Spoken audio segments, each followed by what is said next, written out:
go.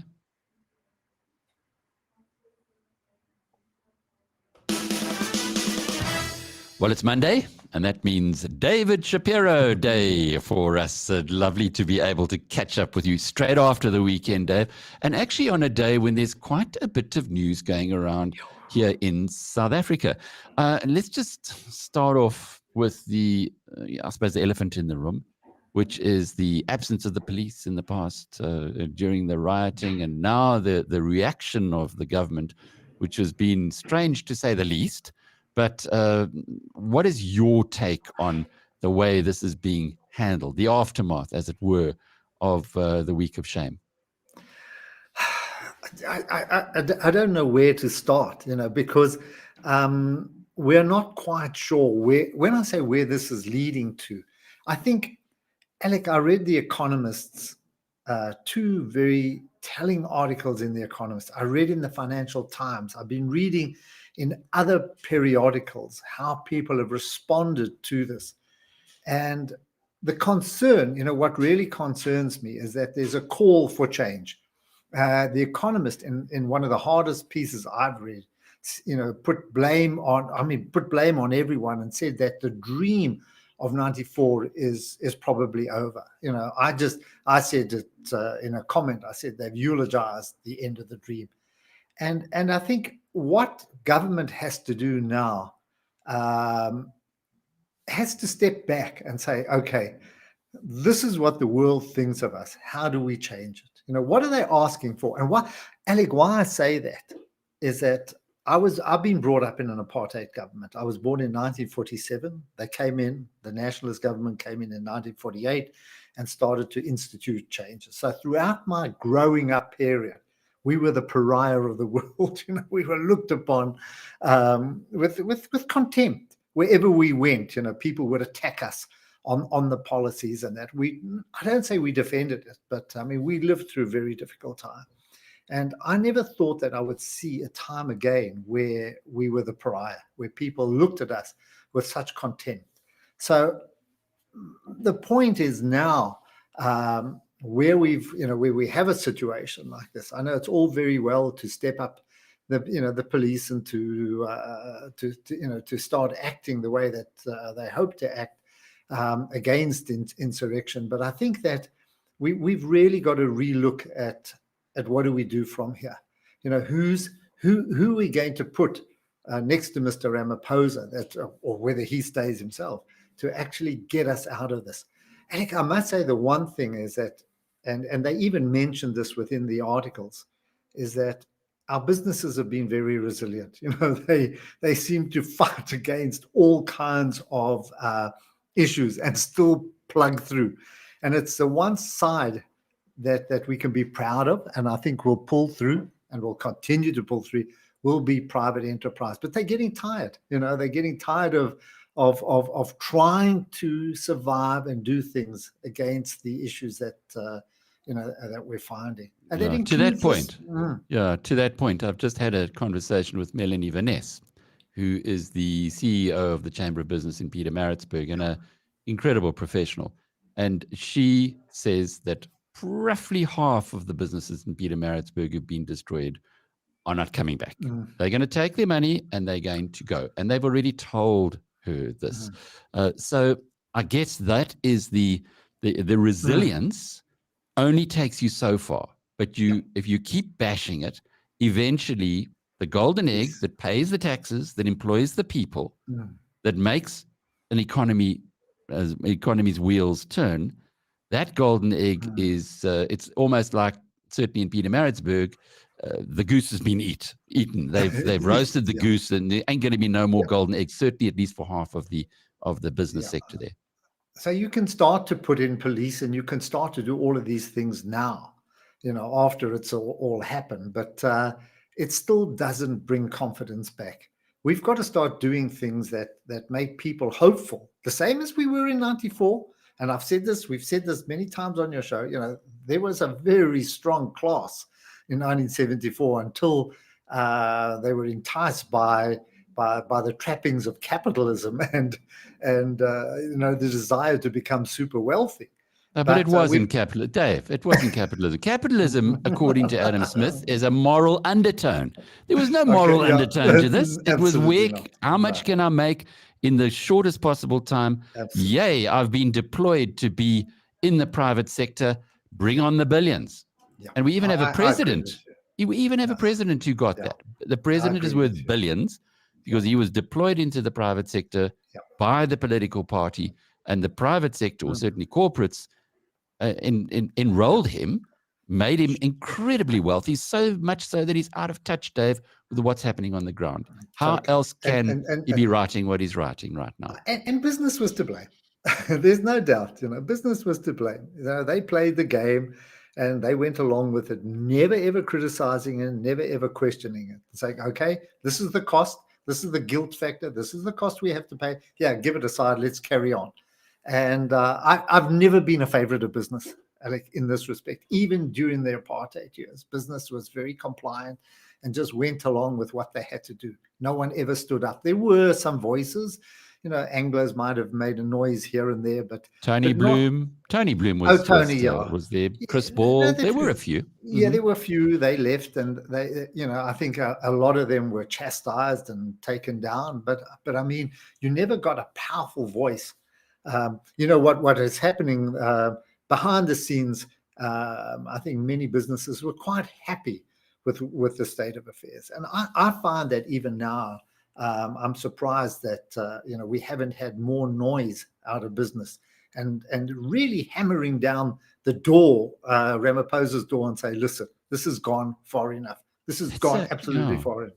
It's a really good point, because what we're seeing now is an absence of leadership across the spectrum. Yeah. There's a vacuum from politicians. Now you said a bit earlier that now the police are there. Well, the people in Pietermaritzburg, as we heard just a moment ago from Melanie, say, but the police were standing by and leaving us to our own devices for a week. What guarantee is that next time that this happens, that the police are going to come to our rescue? Of course they aren't. So that's the other issue, that if your security forces are absent, you've got to do something. In Pietermaritzburg, David, the only thing that changed it there was when they brought police in from other parts of the country, Mpumalanga, Uppington, various other parts of Western Cape. When they arrived, they could get a handle on it. But the Zulu police, the local police, they weren't going to be doing any damn thing, and they showed us that. So if that's the case, that your local police force are not going to protect you when the locals make trouble, well, where do you go to? What's the point of investing anything there? And I guess that's what's going through. But get back to The Economist. What is their prescription for the future? The prescription is change, very similar to what we've been saying, that this hasn't worked. It's, and to keep trying, these are my words now, to keep trying along the same going down the same path with the same people around the same table is not going to work. And the same ideology, it's not going to work. You have to throw that away. We have to take a different direction. And that's where I say business should come in. And that's where the voice of business should come in and say, listen, we've had enough. In other words, this is it. You want to survive. Cyril, you said, and in one of his speeches is that, he needs people to go across with him to raise money. I said, you're crazy. People will entertain you, but they're not, unless you go to some dodgy places. But I think even there, it's very difficult to go find, dodge money to come in here, as it might have come during Zuma's reign. But it's not going to happen. And therefore, he's got to give people the assurances that things are going to, things will change. But he's part of the collective, David. There's this misapprehension amongst the middle class and amongst business that, well, Cyril knows business, so he's going to understand what needs to be done. He's part of the National Democratic Revolution. He's part of the developmental state idea. How can we expect somebody who buys into that ideology to do anything except double down now that things are going awry? Because And he's that's so the scared problem, of isn't it? yeah, it is absolutely because he's so scared of the other parties, other factions within his party and the noise that they might make. You remember him in his numb days. You remember him at Codesa. He was one tough business person. Miners did not want him across the desk when he negotiated a part of the national mine units. National mine, he was a tough, hard negotiator. So that's the Ramaphosa we want back. We want the negotiator back. Okay. If he comes back and he understands that economies are grown by a private sector and he invests all of it, then we've got upside. If not, do you buy what Clem Sunter was saying, that if we don't embrace entrepreneurship aggressively, open up to young entrepreneurs, young black entrepreneurs who have got all these, go and look in the townships, go and see how these people make a living. They've got all the opportunity. If we don't do that, 50% chance of anarchy in South Africa. Do you buy that? Absolutely. No doubt. And I don't care what color the entrepreneurs are. I don't care if they're green or pink. Just let them do their business. And we've done it. I think we underestimate just how innovative this population is and what we can do. And we've done it against all kinds of odds in the past. And I'm saying you've got to open it up and get rid of those obstacles. In fact, they used in the article in The Economist, they used the hoops, that any businessman coming here has to jump through hoops. And I said it last week, that we've got to welcome investment here. And we've got to ask anybody who wants to invest here, what do you want from us? What must we do to make you successful? Other way around. Not the other way around. Saying, listen, these are our rules. You've got to employ so many people here. These are them. This is exactly how you forget it. People don't like that. And anybody who has studied the success of businesses, it's always a business that has started in the backyard amongst friends, whatever it is. And it's grown from there without inhibition, without obstacles, just being allowed to develop the skills. Accepting that's not the model that's been given to the ANC bigwigs. They think it's a very different model where you get given things, as they have had. But let's now move on to something else. I mean, it never rains, but it pours. And boy, is it pouring for South Africa at the moment.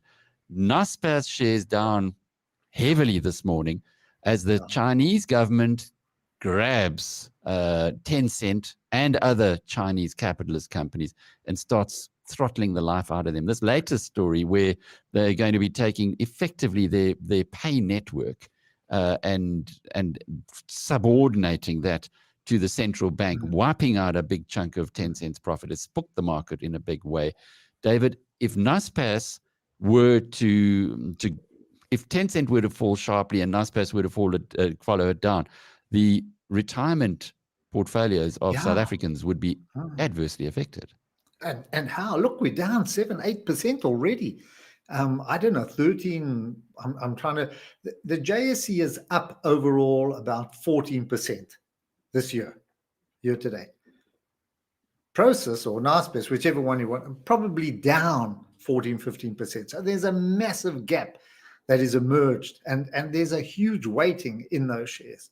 And it's very worrisome. We don't know where this is going to end, when the Chinese authorities are going to step down. So it's not only on the pay system, they're going systematically through businesses. The latest, the one that spooked us today, has been the education story.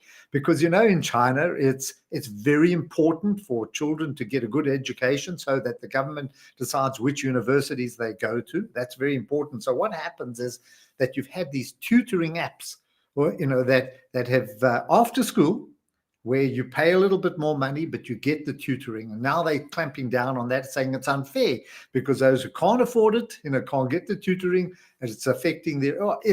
So it goes, so it goes. And also, a lot of these apps are coming from America, where you've got Chinese people teaching Chinese kids. So there's a massive clampdown. Those shares have come down excessively. I'm talking in excess of 20-30% today. So the whole Chinese tech area has been absolutely hammered. And for us, it's as you say, it's just clobbering us. Thank goodness for the miners, and thank goodness for the Richemonts and some of the other companies that are just holding us up and steadying the ship. The problem there is that you don't have a court that you can go to take government on. There, you just, if you try and take government on, you disappear, and it's the reality of it. Another bit of rain that's been pouring on South Africa is the story with Tiger Brands yet again, a food company that is producing food that you can't eat. Now, we saw that with the listeriosis issue where people died. What's going on with this latest defect of their product? You know, we don't know. This is so unlike Tigers.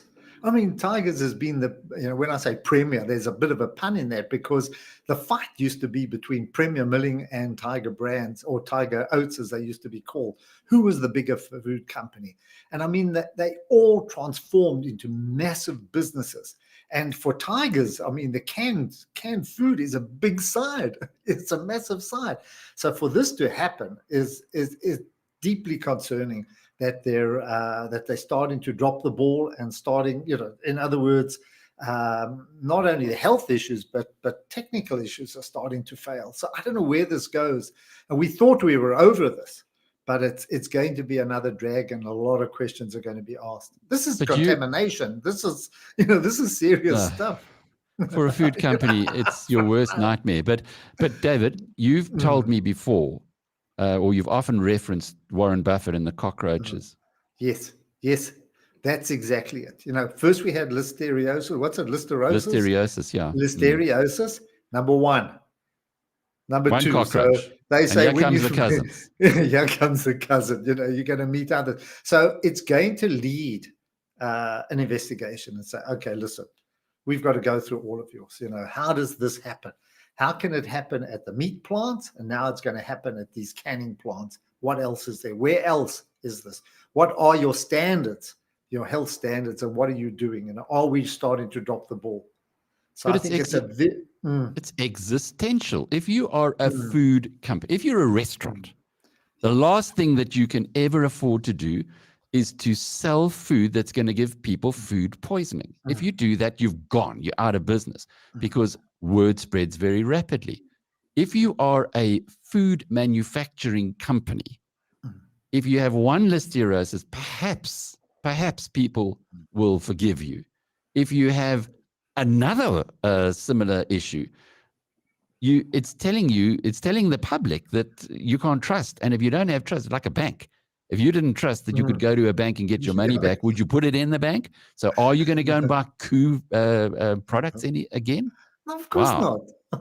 No, of course not. Now, every time you see a Tiger Brands label, you're going to just question it. And I love peanut butter. I love Black Cat peanut butter. You know, you're going to say, well, hold on a sec. Can I open this with confidence? It's very bad. You know, and as you say, this is the second cockroach. You know, how many more are there?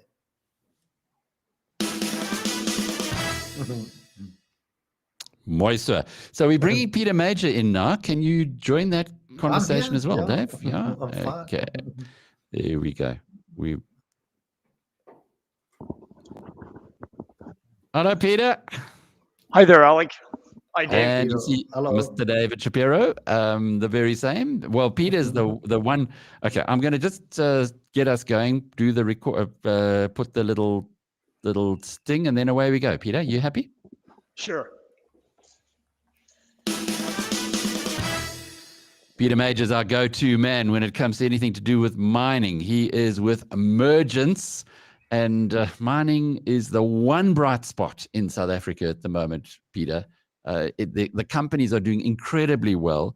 They are generating lots of cash. They're paying big dividends, and everything seems to be on the right path. Everything else in South Africa, it appears, is struggling. But on the mining side today, these Anglo Platinum results, its decision to pay such a big dividend, what we're seeing from other companies as well, is it all sustainable?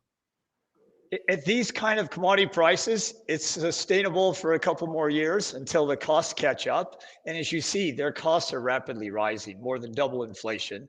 But that always happens in a commodity boom. Everybody wants to get a part of the cake.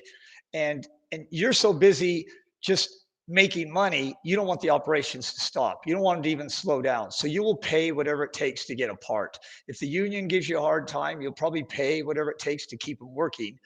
And that applies more in South Africa now than ever. You know, it is so stressful here. It's so unpredictable that when things are going your way, you'll pay a little bit more, even if it's double inflation, just because you don't want production to slow down. And Amplat still doesn't have full production at some of their divisions. So they're going to do anything to keep all those divisions producing what they are, if not more, even if it means paying more. What about from an investable proposition? Because it looks to me like we might be going back to the pre-apartheid era, where if you were investing in a mine in South Africa, you wanted to get high dividends because you needed to get your money back quickly. You're so right, Alec. It's just like those days, huh? When in the 60s and 70s and 80s, and people knew apartheid couldn't last, but they didn't know what was going to take its place. They didn't know if it was going to be good. So yeah, investors demanded a high dividend. They said mining in South Africa is risky, so you have to pay us a lot higher dividend. And that's just how we are now. You hit it right on the head. Investors want a high dividend, and they're not going to go for over-the-top capex. And boy, the mining companies, we said it before, I've never seen discipline on capex like I've seen our mining companies here. But even the foreign mining companies are showing more discipline than normal. So you're right, pay out the money and just take a guess whether you got Apple Computer or a mining share. If you pay out these robust dividends and something unpredictable happens and your share falls, investors have all those years of dividends. That helps your total rate of return as to saying, oh, I'm Warren Buffett, I'm just going to keep reinvesting in the company, and you'll get it in capital appreciation. So I think it's good. I think it's great, and it's helping everybody. It's putting money back in the economy, investors' pockets, taxes. They're paying taxes on those divs. But isn't it also channeling a lot of capital offshore, given that a high percentage of South African mining companies are foreign owned? It is. And maybe this country should say, why do we have so many of our mines owned by offshore? At one time, our mines were all local. They still had big offshore shareholdings, but nothing like now. Yeah, maybe the government should ask, why can't we have more companies that are 100% owned by South Africans and their shareholder base is here? It's a valid question. It's, unless government asks those questions and really wants to hear the proper answer and will take action when they hear that answer, nothing's going to change. Mining is the one industry which you have to invest for the long term. So if one has a look at the events this month, July 2021 in South Africa, which are for many people unprecedented, if we don't see further investment, long-term investment, then the mining industry, being a wasting resource, will surely eventually disappear. It definitely will, Alec. And what makes it scarier and sadder is marginal resources will be sterilized forever. They will be abandoned forever because the capex we see just goes to the nuggets, just goes to the cream of the crop. And we know if you invest in a mine and you're pretty sure, like Anglo's built mines in the 40s, 50s, 60s, the way they built mines then, they pretty much went with the attitude, we're going to mine this until there's nothing left. So Western Deep Levels was designed to be a 60, 70, 80-year mine. And we saw number 2 and 3 got closed a lot sooner because they didn't sink additional shafts because they couldn't justify it. I joined Allen Gray 89. I was so happy to go to see all my mining friends at Anglos and the other companies and saying, look at the job I got now. And they said, Pete, you're too late. Here's our forward plan. There's no more big capital investment. Harry says he can't risk it on his own. And the banks have told him, Harry, there's no more money for these big, deep shafts. So yeah, the attitude, if it's risky, they're not going to invest for the long term, and it's going to penalize the country and everybody in it. And that's where we are right now. Let's bring David Shapiro in. David, you've been around for probably as long as, longer, of course, than Peter Major. And you've seen the mining being the core of this economy. especially at the moment where everything else seems to be under threat, yet the miners are, as Pete said earlier, they're paying dividends, they're paying a lot of taxes. Commodity prices have almost bailed South Africa, certainly to a degree, out of its own incompetence and its own mismanagement. But if we are hearing the story that there's going we're dealing with old assets, and eventually these old assets are either going to be uncompetitive because they can't mine what's there because it's too expensive, or they're going to just have no more resources to deplete. It's a very worrying picture when you look into the decades ahead. Well, just speak to Mr. Froneman. He tells it up front.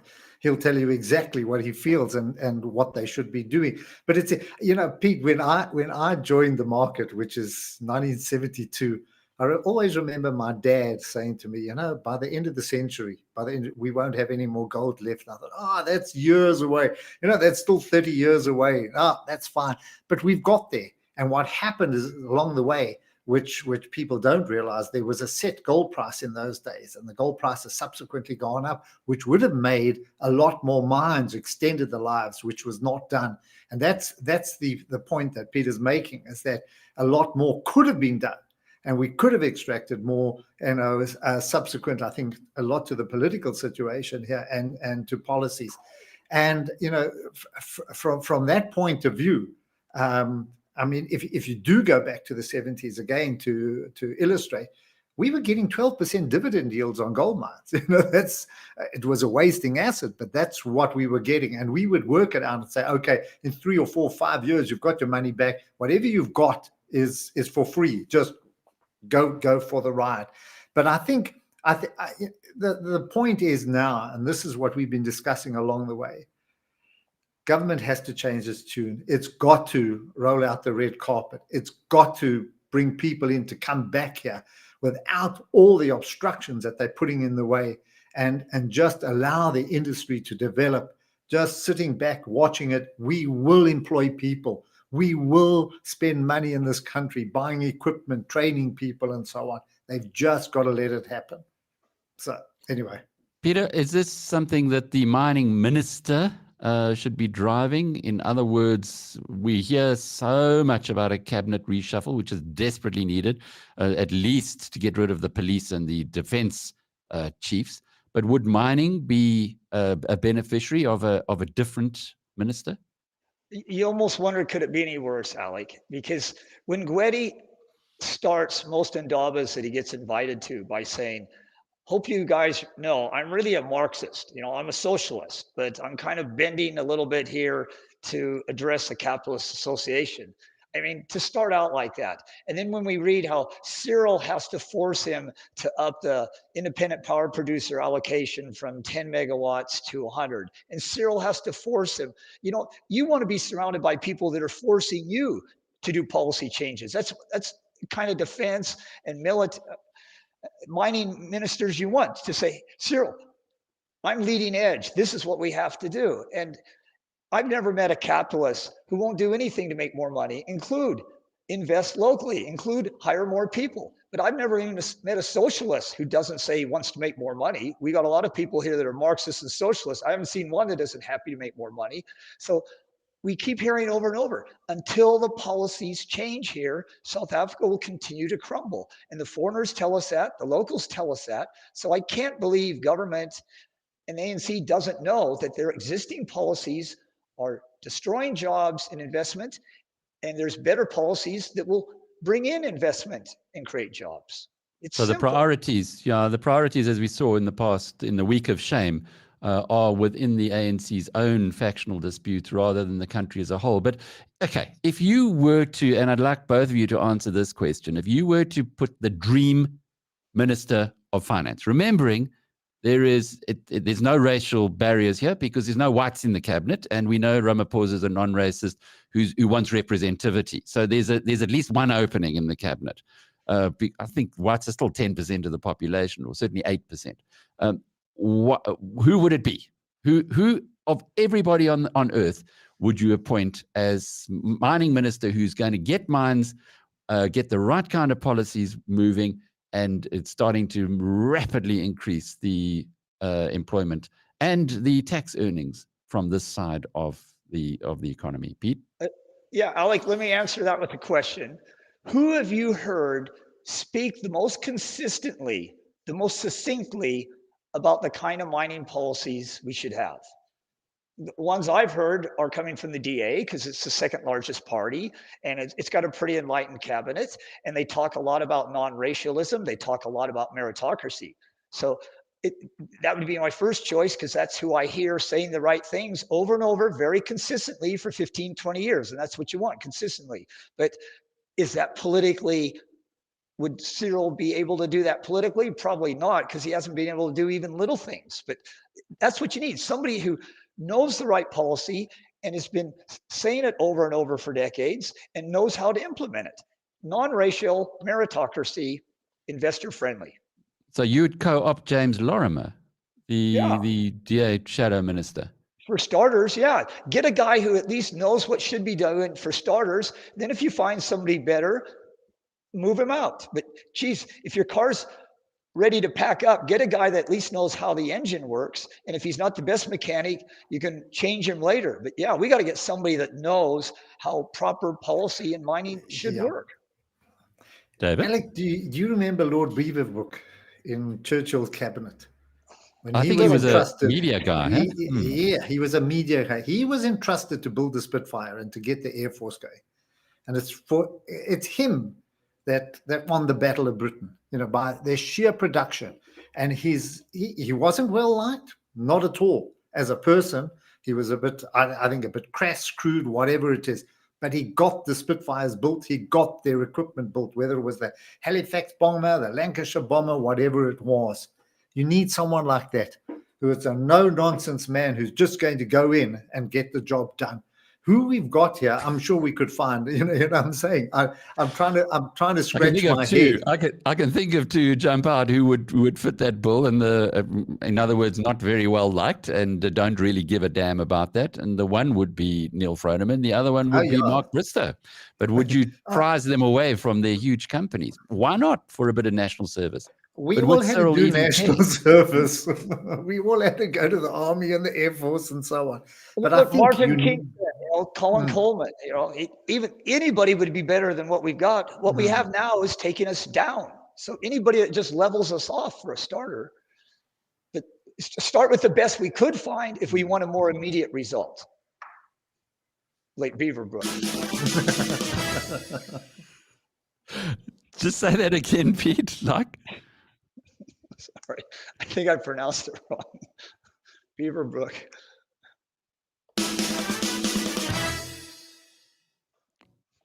Fantastic. Thank you.